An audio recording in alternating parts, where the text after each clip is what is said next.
Bueno, siguiendo con esta serie de notas con las que abrimos el programa, y son notas referidas precisamente a este tema que está viviendo el país, que tiene que ver con la pandemia. Hablábamos al principio del programa con el presidente del Colegio de Abogados de Rosario, Carlos Ensini, y él nos decía la preocupación que tienen con respecto a esta acordada de la Suprema Corte, bueno, que impide un poco el poder administrar justicia para toda la población.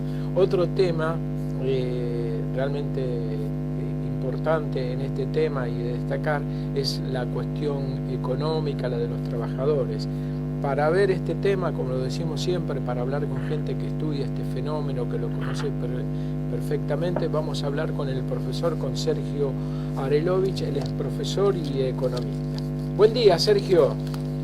Hola, buenos días, Hugo, ¿cómo te va? Mira, ¿sí? Me perdí de escuchar la entrevista anterior porque estaba con otras cosas. Bueno, ya te la voy a mandar, porque justo nos lo estaban pidiendo ellos la nota, porque dice que les interesaba ponerla en su sitio, bueno, todas estas cuestiones, y es un hombre muy preocupado también por estas cuestiones. Nos decía el doctor Carlos Ensini que tenían mucha preocupación, y fundamentalmente asentada esta preocupación en la presidencia de la Suprema Corte de Justicia, porque está haciendo oídos sordos a los reclamos, a las necesidades de los abogados, y cuando decía de los abogados, de la posibilidad que tiene la gente de presentarse y de pleitear ante la justicia y de reclamar, ¿no? Sí, a veces da la impresión como que en los momentos límites de la vida, en este caso de la vida social de la Argentina, sí, es donde se ve exactamente quién es cada uno, ¿no? Claro, sí, nos decían. Y me parece que es terriblemente didáctico lo que está pasando en ese sentido. Bueno, vamos a ver. Sergio, ¿qué está pasando en el tema económico? Sos un hombre que lo estudiás, bueno, sos profesor, tenés la posibilidad y la virtud de poder explicar estas cuestiones a la gente, en tu caso al alumnado, pero sí al pueblo, a la gente. ¿Qué está pasando económicamente? ¿Qué momento estamos viviendo? Bueno, mira, uno tiene una perspectiva y conoce una parte de la realidad. La realidad es no solamente muy compleja, sino que además no se refiere solamente a lo que está pasando en la Argentina sobre la pandemia. Sí, digamos, en la macroeconomía, lo hablemos con Juan Valerdi, esto dice, bueno, él habla de la macroeconomía, que en definitiva es donde hay que arribar para hablar de la economía nacional, en la propia, en la criolla. Sí, está bien. Nosotros por un lado acumulamos una serie de cuestiones estructurales muy serias desde la dictadura hasta la fecha, que nunca se modificaron y cuyo impacto se da en los momentos precisamente de las crisis, porque si bien siempre están presentes, se desnudan con mucha claridad en su intensidad en los momentos de crisis. Por otra parte tenemos, junto a estas cuestiones estructurales que, reitero, arrancaron al menos de la dictadura del 76 en adelante, sí, tenemos cosas que se han agregado como consecuencia de lo hecho durante el neoliberalismo en el gobierno de Menem desde el 89 al 2001, sí, a lo cual se suman los 4 años del macrismo, con lo cual la situación actual de crisis de lo económico, si bien catalizada o acelerada o en todo caso cambiada de color a partir de lo que representa la existencia de la necesaria cuarentena en función de la pandemia, sí, se suma todo lo otro, con lo cual uno no puede explicar la presente situación solamente por la cuarentena de ninguna manera, sino que la cuarentena, en todo caso en esta situación particular, lo que hizo es expresarla en su real contenido en función de lo acumulado y nunca tocado. Por eso siempre es bueno revisar todas esas cuestiones estructurales heredadas y nunca modificadas por la democracia que supimos conseguir, y en algún momento, y por tratarse de temas complejos, va a haber que ponerlas en la agenda. Mira, en el corto plazo, por ejemplo, el INDEC publicó hace relativamente poco los resultados de la cuenta de generación del ingreso. ¿Qué es la cuenta de generación del ingreso? Bueno, cómo se distribuye la torta entre trabajadores independientes o con ingreso mixto y empresarios en la Argentina. Y lo que muestra esa gráfica, desde el primer trimestre del 2016 al cuarto trimestre del 2019, es que el salario perdió una participación de casi 15 puntos, en términos promedio, entre puntas, de 15 puntos. Entonces, uno no puede explicar la situación de crisis que recogió el gobierno de Alberto Fernández si no ve la caída del salario y la caída del empleo, porque uno sabe que más o menos el 80% de todo lo que se produce en la Argentina tiene como destino al mercado interno. Entonces, si vos lesionás el poder de compra de los asalariados, que son la parte de la población más importante numéricamente, que percibe este tipo de ingresos, es claro que la situación de crisis tiene que ver con el poder de compra de la población. Después hay otras cosas que intervienen, el tema de la deuda, el tema de la restricción externa, etc. Hay dos temas que surgen acá de tu reflexión y de esto que vos estás hablando, Sergio.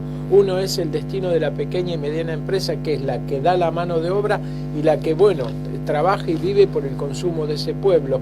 Pero eso lo vamos a dejar recién. Vos hacías hincapié y fundamentalmente en 1976 con la llegada del proceso y del deterioro económico. ¿Cuál es digamos, el nudo con el cual empieza todo este desbarajuste económico? La deuda, la creación de la deuda externa que, bueno, hasta hoy realmente resulta insostenible. Digamos, el hito del proceso sería ese. A ver, esa es una, porque en todo caso la deuda tenía una historia que, bueno, no te voy a contar desde acá porque sería muy largo. Pero chica, manejable, ¿no?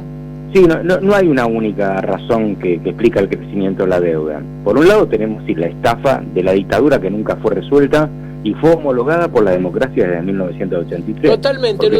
lo decía, mira, es tan rico y tan interesante lo que vos estás diciendo, Sergio. Héctor Giuliano, que es el estudioso de la deuda externa, él dice que desde 1976, desde que se creó la deuda hasta ahora, fueron todas avales que le dieron a esa deuda espuria e ilegítima.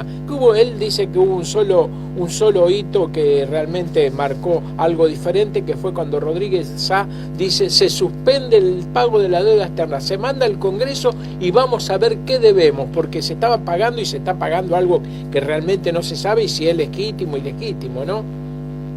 Sí, en realidad el problema también está en lo siguiente: durante la democracia, sí, claro, todos los cuestionamientos que hubo sobre la deuda, inclusive los cuestionamientos a la unilateralidad de las acciones del Poder Ejecutivo, como inclusive lo que hizo Macri, que tomó la deuda con el Fondo Monetario. Sí. El problema que tiene eso es que después, cuando se eleva los proyectos de presupuesto anual al Parlamento, al Congreso Nacional, y el Congreso aprueba todo el contenido del presupuesto, entre otras cosas está aprobando el calendario de pago de la deuda que se presume ha sido irregular en su toma, con lo cual queda homologado por el Congreso de la Nación lo que hizo el Poder Ejecutivo. Ese es uno de los problemas, por lo tanto uno no puede decir que es ilegal, porque es totalmente legal, porque el Parlamento lo que hizo es levantar la mano, en su mayoría, obviamente. Y bueno, y festejaron abriendo botellas de champán, lo acordamos muy bien, Sergio, de esto. Cuando Rodríguez Sá dijo: no se paga porque tenemos que saber qué estamos pagando y que sea el Congreso quien la estudia, ahí se burlaron, hasta hoy se están burlando, pero sí festejaron cuando estos 4 años que fueron nefastos se endeudaron de una manera criminal, los festejaron con champán. Lo acordamos muy bien lo del pueblo, y ustedes los economistas, bueno, lo deben saber perfectamente. Por eso, Hugo, yo digo en el tema de la deuda son 3 cosas. Por un lado, ¿qué haces con el paquete de la deuda para sacártelo de encima de la mejor manera posible? Sí. Hiriendo en el menor grado posible a la sociedad argentina, claro, porque tenemos algo sobre lo cual vos no podés intervenir ni resolver, porque son restricciones que tienen que ver con los contratos. Entonces, una parte es inevitable que uno las tenga que aceptar con prescindencia de la mejor propuesta, ¿no? El gobierno nacional lo que pretende ahora es una quita muy baja, que en realidad es muy alta desde el punto de vista de los intereses, y está entera a largo plazo. Ahora, uno puede discutir, le gusta más, le gusta menos, pero este es apenas uno de los aspectos.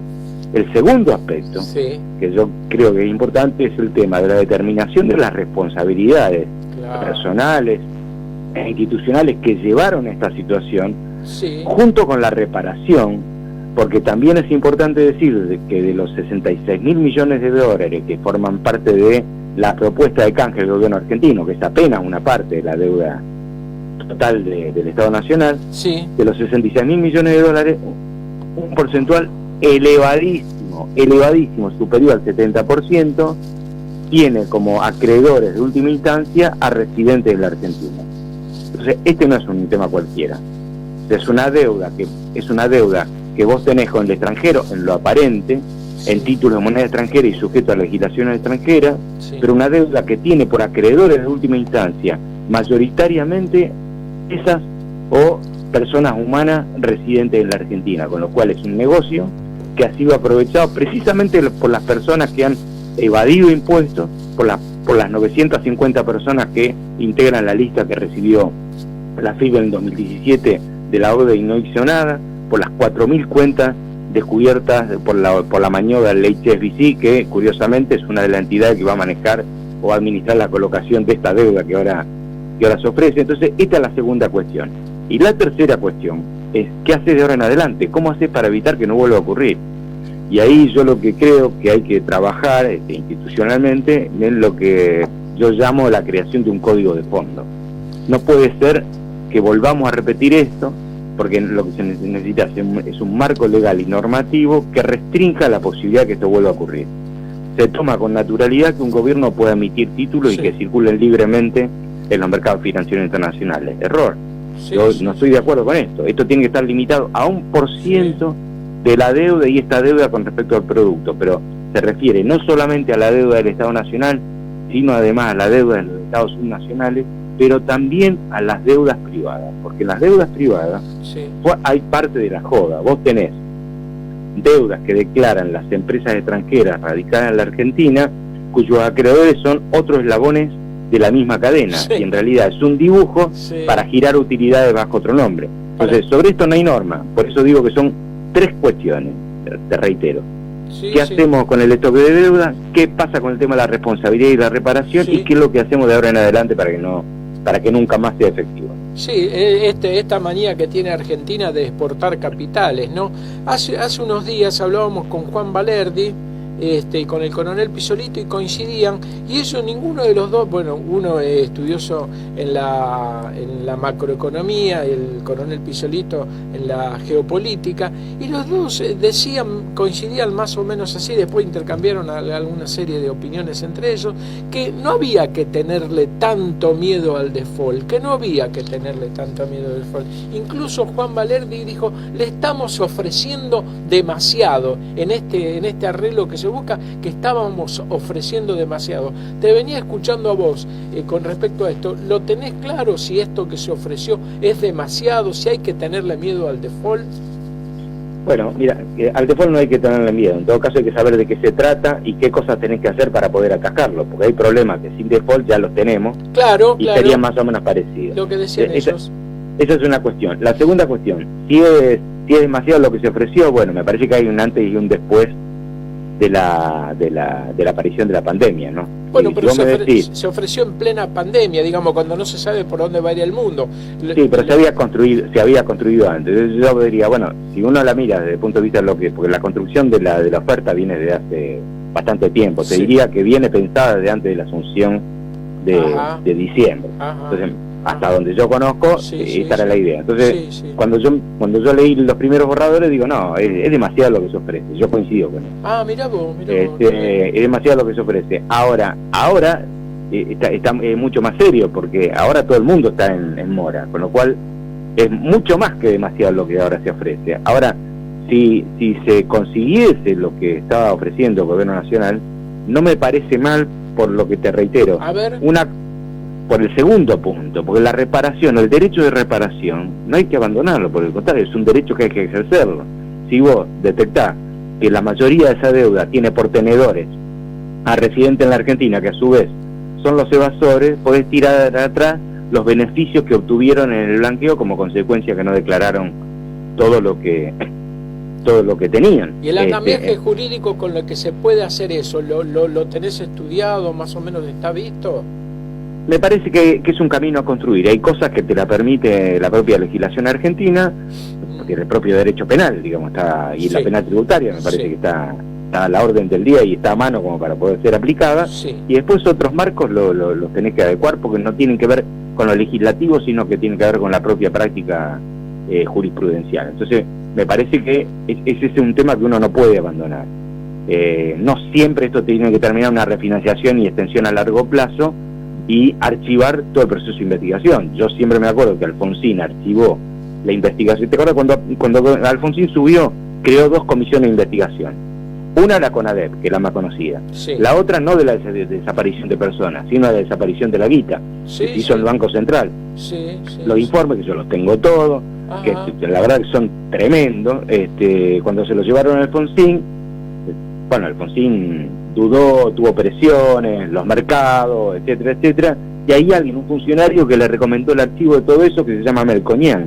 No sé si lo recordás. Claro, bueno, yo no me olvido del papel que tuvo Melconian en la recomendación de Alfonsín para que se activen las actuaciones, con lo cual se homologó la defraudación, se rescalonó hasta donde pudo, volvimos a tener crisis, pero de responsabilidad y de reparación no hubo absolutamente nada. Y esta es la hora, es ahora o nunca. Es la hora de determinar la responsabilidad de lo que tenemos y los problemas originados por la deuda, y es la hora de la reparación. O sea, sin perjuicio que vos rescalones, hagas una quita, la deuda hacia adelante, esto no te hace desaparecer el derecho de ir contra los responsables e intentar reparar hasta donde se pueda el daño que sobre la economía argentina y sobre la vida de la sociedad y de la gente ha tenido. Claro, esto no prescribe según tus palabras entonces, según tu afirmación. Es demasiado fresquito, así que no tiene tiempo de prescribir. Tenemos 5 años para que prescriba, así que estamos al día para... Y ves Sergio, de acuerdo a lo que tenés estudiado y cómo te habría que encarar este tema. Yo citaba a los dos columnistas del programa que estaban más cercanos a que venga el default y después se va a ver, y que se había ofrecido mucho. ¿Cómo ves la decisión, la voluntad que hay por parte del equipo económico de encararlo de esta manera?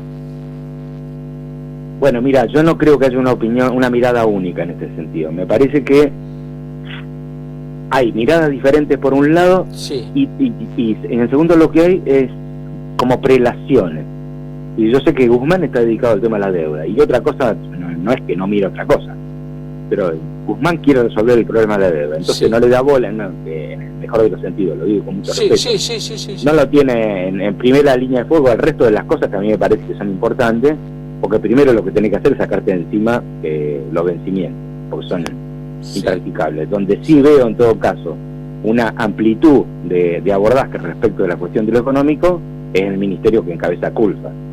La verdad que el tipo tiene una agenda enorme de cosas que está encarando, él, sus colaboradores, yo no sé si duermen, la verdad, por las cosas que están encarando. Algunas a uno le gustará menos, otras le gustará más, algunas... ¿Y vos cómo lo ves? ¿Cómo lo ves eso? ¿Cómo se están encarando las cosas? ¿Cuál sería tu opinión? Bueno, a mí me parece que para la emergencia se están atendiendo un conjunto de cosas muy interesantes que en realidad ayudan a poner en el centro del debate cosas que nunca lo estuvieron. O sea, se está encarando bien. Para mí, y me parece que sería muy interesante que no se abandone, porque no tienen que ver con la emergencia y la pandemia, sino que tienen que ver con conceptos filosóficos más de fondo. Una de las cuestiones es el tema de la mercantilización del sistema de salud. Me parece que, entre otras cosas, esta situación ha servido para mostrar qué es lo que habría que hacer con la salud, la injerencia del Estado, el negocio de los medicamentos, el papel de las obras sociales, de la salud privada, etcétera, donde me parece que el orden de jerarquía debe ser cambiado en forma urgente. Bueno, ahora ha quedado muy expuesto el sistema de salud por parte de los gremios, del Estado, cómo respondió la salud privada, ha quedado muy, lo que diría, muy en forma siniestra, digamos, ante la emergencia. Bueno, viste, no solamente quedó así en forma siniestra, como vos lo planteas, sino que además nosotros venimos a un cuadro de situación en el cual, si yo digo que el salario perdió aire con respecto en la distribución del ingreso y perdió aire respecto a la inflación, lo que hay que saber es que esa caída del poder de compra del salario también se expresa en una caída de la recaudación del sistema de salud, porque el sistema de salud está atendido por el aporte de los trabajadores y las contribuciones patronales que se calculan sobre los salarios. Si los salarios bajaron, los ingresos de todo el sistema de salud, dependiente del salario, también ha descendido.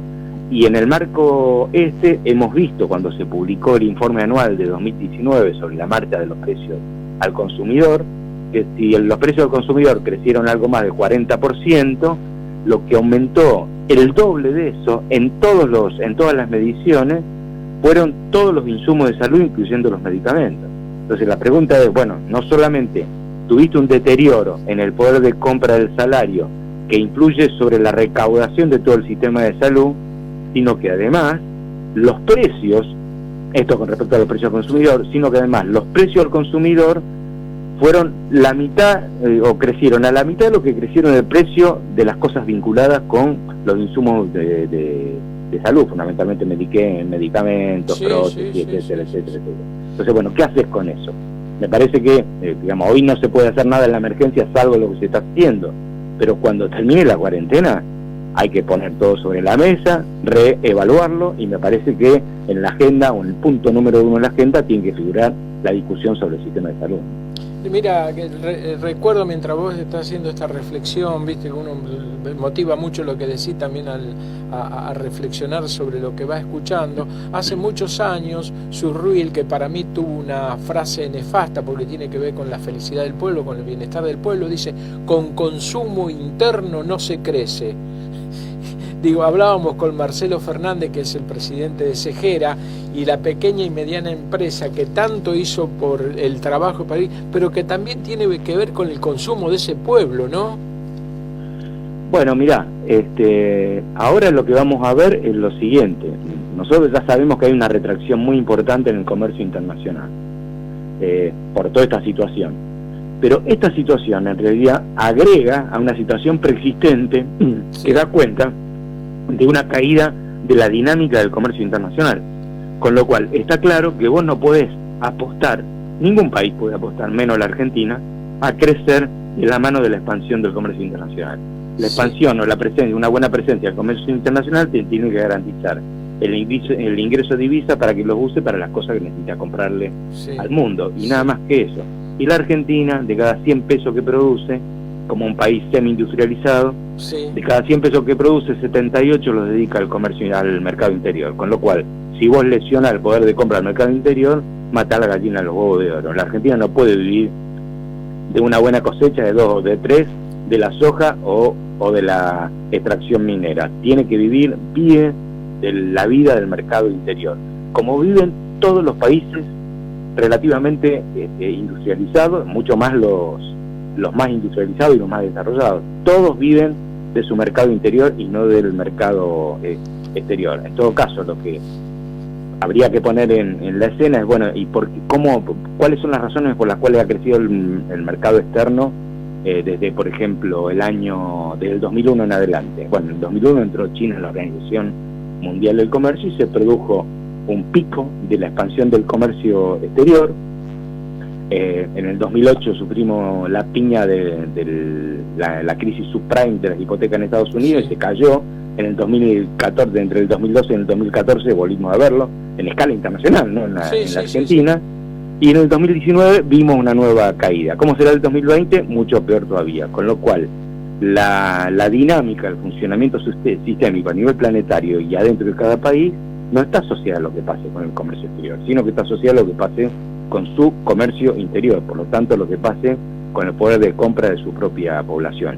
Y es ahí donde hay que poner todas las miradas. Lo que sí no puede ser cualquier modelo de consumo al interior del mercado interior.